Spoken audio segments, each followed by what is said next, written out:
ভর্তা দেখলে লোভ সামলাতে পারি না। গরম গরম ভাতের সাথে ঝাল ঝাল ভর্তা খেতে কিন্তু সেই লাগে। আসসালামু আলাইকুম এভরিওয়ান, আশা করি সবাই ভালো আছেন, সুস্থ আছেন। আমিও আল্লাহর রহমতে আলহামদুলিল্লাহ ভালো আছি। রসুনের ঝাল ঝাল ভর্তা তৈরি করে দেখাবো, খেতে কিন্তু দুর্দান্ত লাগে। এখানে 3টি রসুন নিয়েছি, একটি পেঁয়াজ নিয়েছি। প্রথমে আমি রসুনের খোসাটা ছাড়িয়ে নেব।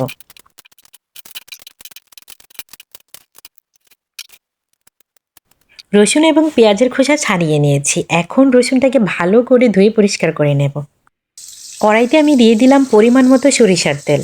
সরিষার তেল কিন্তু ভর্তার জন্য খেতে খুবই সুস্বাদু লাগে। এ পর্যায়ে আমি দিচ্ছি অনেকগুলো শুকনা মরিচ। সব শুকনা মরিচ আমি ভর্তায় দেব না, কিছুটা ভর্তায় দেব আর বাকিগুলো আমি বক্সে রেখে দেব অন্য সময় ভর্তা তৈরি করার জন্য। মরিচগুলো আমি ভালো করে ভেজে নেব।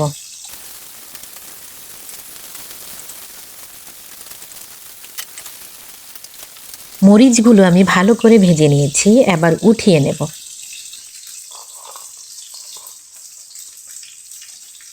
এখন দিচ্ছি রসুনগুলো। রসুনগুলো ভালো করে ভেজে নেব যেন পুরোটা সিদ্ধ হয়ে যায়। রসুন কিছুক্ষণ ভাজার পরে এখন পেঁয়াজটা আমি ভেজে নিচ্ছি। রসুন এবং পেঁয়াজ একসাথে আমি ভালো করে ভেজে নিচ্ছি। রসুন এবং পেঁয়াজ ভালো করে আমি ভেজে নিয়েছি।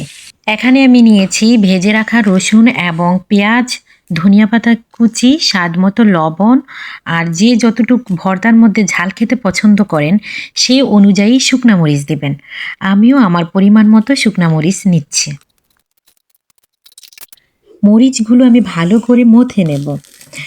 আর এই মরিচের যেই একটা সুন্দর ঘ্রাণ আসছে, ইচ্ছে করতেছে এখনই গরম গরম ভাত দিয়ে ভর্তাটা খেয়ে নিই।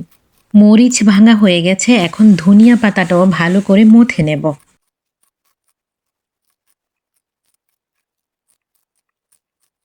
ধনিয়া পাতাও ভাঙা হয়ে গেছে, এখন পেঁয়াজ রসুন ভালো করে মথে নেব। মথে একসাথে মিক্স করে নেব। ভর্তা বানানোর কাজ কমপ্লিট হয়ে গেছে। এখন গরম গরম ভাতের সাথে ভর্তাটা খাবো।